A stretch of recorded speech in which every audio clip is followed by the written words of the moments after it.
So moving further, Sri Santosh Bhartiya will be our next speaker, and I request again Janab Mukhtar Ahmed Saab to give an introduction to him. जनाब संतोष भारती साहब छोटी दुनिया के editor हैं और emergency में भी उन्होंने काफी अंदर बाहर हुए भी हैं। माशाल्लाह इनका नाम तो बताने की जरूरत नहीं है। संतोष भारती साहब अपने ख्यालात का इजहार कीजिए। आपने मराठी में बहुत ही अच्छा अपने ख्यालात का इजहार किया था। हम उम्मीद रखते हैं कि आज काओ इन इंडिया के बारे में भी कुछ हमें बताएंगे। सदर साहब, डायस पे बैठे हुए तमाम हजरात और आप यहाँ और ऊपर कुछ मुझे खवातीन भी दिखाई दे रही हैं, सबको मैं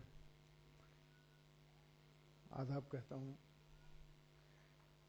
मुझे नहीं पता मुख्तार साहब ने मुझे क्यों बुलाया आपके बीच में। इन्होंने शायद ईटीवी की मेरी एक तकरीर सुनी और उससे इनको लगा कि इस शख्स को बुलाना चाहिए और यही कह के उन्होंने मुझे फ़ोन भी किया। अब मुझे नहीं पता कि आज के बाद बुलाएंगे कि नहीं बुलाएंगे। मुझे लगता है कि आप सब लोग आरएसएस के जाल में फंस चुके हैं। आप जितने यहाँ बैठे हैं और जितने ये बोल रहे थे, इनमें से ज़्यादातर ने ठीक वही लाइन इख्तियार की जो आरएसएस चाहता है। मैं ये बात आपसे इसलिए कह रहा हूँ, मैं अपने को न हिंदू मानता हूँ न मुसलमान, मैं अपने को इंसान मानता हूँ। दूसरा,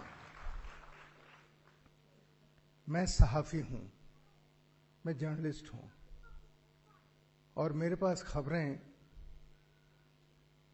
कुछ अपने आप आ जाती हैं, कुछ मुझे अपने पास लानी पड़ती हैं। ये जो गाय का इशू है प्रोफेसर साहब, ये खाने का इशू है ही नहीं। ये गाय मांस खाने या न खाने का इशू नहीं है।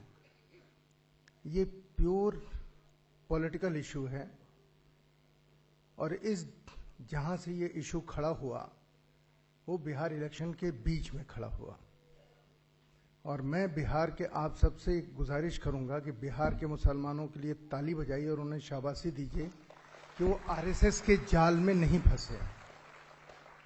वहां पूरी साजिश थी दंगा कराने की, दंगा करा के पूरे बिहार को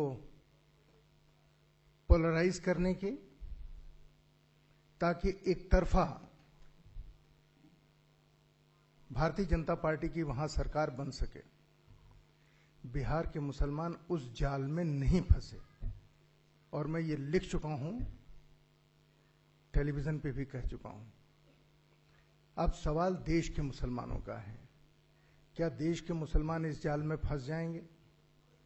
बिहार में दंगा इसलिए नहीं हुआ कि वहां हिंदुओं ने नहीं चाहा, बिहार में दंगा इसलिए नहीं हुआ क्योंकि वहां मुसलमानों ने नहीं चाहा और ये हकीकत है।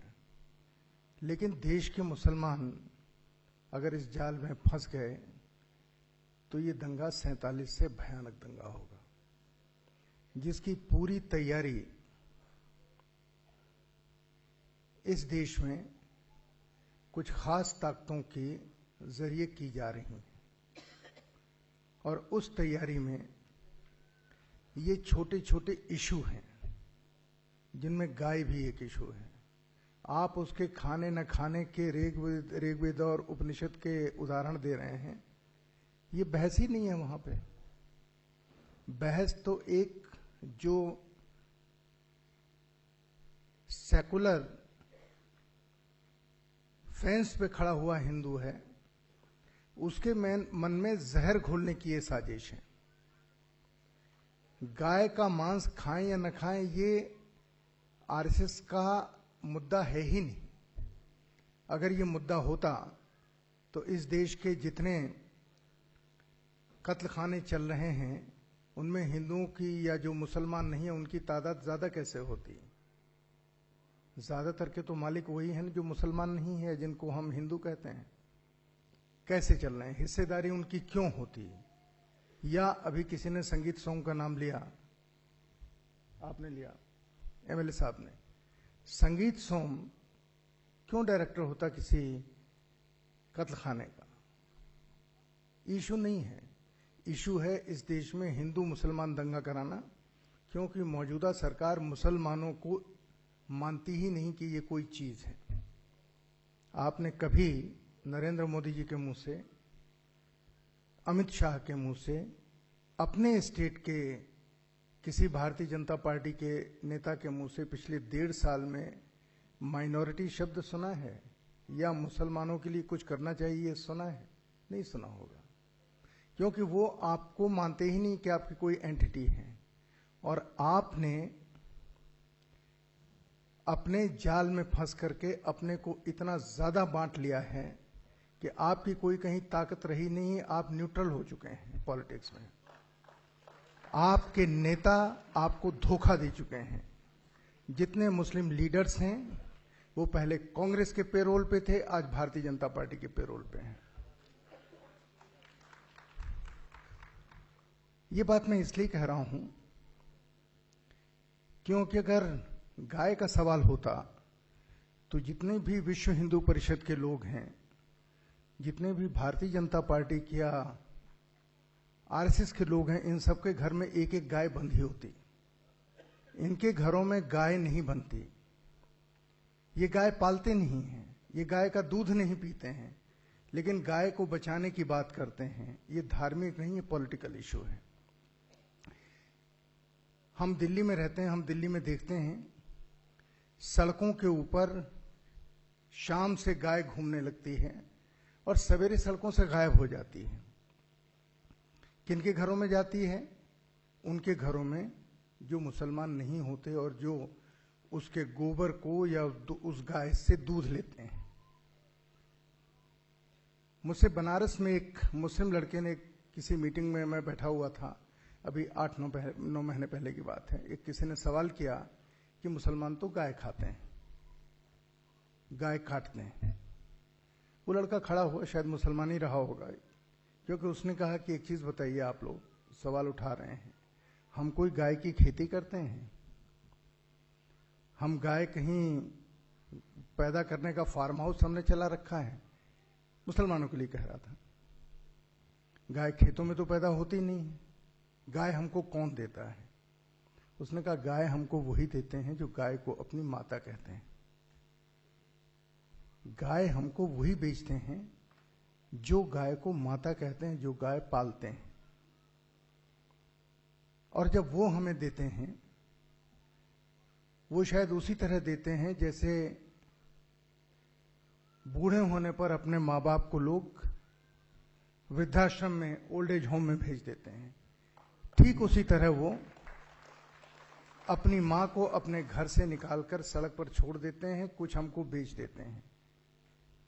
गायों की तस्करी करने वाले जितने बड़े बड़े ग्रुप अब तक पुलिस रिकॉर्ड में हैं, वो नॉन मुस्लिम ग्रुप हैं। इसलिए ये सवाल गाय का, गाय माता का, इसका है ही नहीं। ये सवाल है इससे आगे बढ़ के आपके बीच में और जो मुसलमान से दोस्ती रखते हैं उनको अलग रख करके उनमें झगड़ा कराने का, दंगा कराने का और मुसलमानों को मरवाने का। और इसके सबसे ज्यादा दोषी आप कांग्रेस के लोग हैं। आप लोगों ने इतने सालों में मुसलमानों को उनका हक नहीं दिया, उनको एम्पावर नहीं किया। बीजेपी के लोग तो अभी आए हैं। बीजेपी वाले तो आइडियोलॉजिकली इसको नहीं मानते, उसूलन नहीं मानते, पर आप तो मानते थे। आपने हिंदुस्तान में 58 साल, 50 साल राज किया, मुसलमानों को एम्पावर किया क्या? आपने नहीं किया।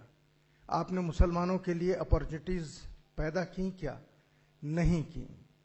उनको 5वीं क्लास के बाद पढ़ने का उनके पास हालात नहीं है। ये पोजीशन आपने कर दी।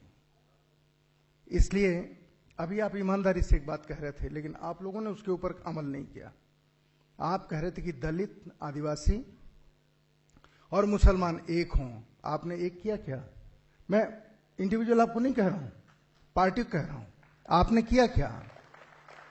और इसके दूसरे सबसे बड़े जिम्मेदार मुसलमानों के अपने नेता हैं, मजहबी नेता और पॉलिटिकल नेता, they are all bloody nonsense. वो आपको धोखा देते हैं। ये बात मैं आपके यहां मिल्ली काउंसिल के कॉन्फ्रेंस में आया था, उसमें मैंने कहा था कि आपको धोखा देते हैं। जब मुसलमानों के ऊपर कोई बात आती है तब सबके पास जाएंगे, लेकिन जब दलितों पर कोई बात आएगी तो एक मुस्लिम नेता जबान नहीं खोलता। दलित जलाए जाएं, दलितों के साथ रेप हो, कत्ल हो, कोई मुस्लिम लीडर नहीं बोलता। और आप चाहते हैं उसमें सब लोग खड़े हों, और अगर लोग नहीं खड़े होते हैं तो आपको बड़ा दुख होता है। ये आपके राजनीतिक सियासी नेताओं की हकीकत है। इससे बचने का एक ही रास्ता है कि अपने बीच जो भी है उससे सवाल पूछना शुरू कीजिए। कुछ मत कीजिए, उसे सवाल पूछना शुरू कीजिए। तुमने हमारे लिए क्या किया? पिछले चुनाव से पहले, क्योंकि मैं सहाफी हूं और आपके जो जमातों के नेता हैं, हालांकि हैं 36 फिरके, लेकिन सब बात अलग अलग करते हैं, मैंने उनसे एक ही बात कही, आप लोगों ने एक बड़ा गंदा काम किया कि हर एक ग्रुप ने अपनी एक पॉलिटिकल पार्टी बना लिए हैं सर। हर ने एक पॉलिटिकल पार्टी, मुसलमानों की राजनीतिक पॉलिटिकल पार्टी बना दी। क्या है दोस्त, बंद कर दूं? हैं? क्या करूं? हैं? 2 मिनट क्या करूं इस 2 मिनट का? अच्छा, 2 मिनट में कंक्लूड करूं? नहीं दोस्तों, इसका टाइम खत्म हो रहा होगा हॉल का, तो मैं बात खत्म करता हूं। मुस्लिम लीडर्स ने नहीं, पॉलिटिकल पार्टियां जो इतनी ज्यादा आपने बना ली, मुसलमानों को बांट दिया, इनको मत बांटिए। मैंने उनसे कहा कि इश्यूज, सवाल मुसलमानों के, उन सवालों को कम से कम 10 सवाल तो ऐसे बना लो जो सबके एजेंडे में हो, सारी मुस्लिम पॉलिटिकल पार्टीज के। उनके हर एक के फहरिस्त है, लेकिन सब अलग अलग है। मुसलमानों को रोजी मिले, मुसलमानों को रोटी मिले, उनको एजुकेशन मिले, हिंदुस्तान की सियासत में शामिल होने का मौका मिले, ये किसी के एजेंडे में नहीं है। बोलने में सबके है, लिखने में किसी के नहीं। किसी एक मुद्दे के ऊपर ये मिलके लड़ाई नहीं लड़ सकते। इसलिए मेरा अपना ये मानना है, आपसे मैं आखिर में यही कह के जाता हूं कि इस जाल में संघ की मत फंसिए, आरएसएस के, जो सारे ऑर्गेनाइजेशंस की मां है, चाहे वो विश्व हिंदू परिषद हो या भारतीय जनता पार्टी हो। वो हिंदुस्तान में हिंदू मुस्लिम दंगा बड़े पैमाने पर कराना चाहते हैं, ताकि देश में पोलराइजेशन का माहौल बने और उसके बाद इस लोकसभा को भंग करके नई लोकसभा का चुनाव हो, जिसमें उन्हें 2/3 बहुमत मिल जाए। और उस 2/3 बहुमत के बाद हिंदुस्तान का नया कॉन्स्टिट्यूशन लिखा जाएगा। हिंदुस्तान के वो सारे मसले, जो मसले हमारे आइन के हिसाब से एक सुलझा लिए गए, उन मसलों को नए सिरे से खोला जाएगा। और ये जब बात मैं आपसे कह रहा हूं, मैं एक सहाफी के नाते कह रहा हूं, मैं खबरों के आधार पर कह रहा हूं। मुझे कोई इल्हाम नहीं हुआ है, न मेरी वो ताकत है, न हैसियत है, पर ये खबरें हैं मेरे पास।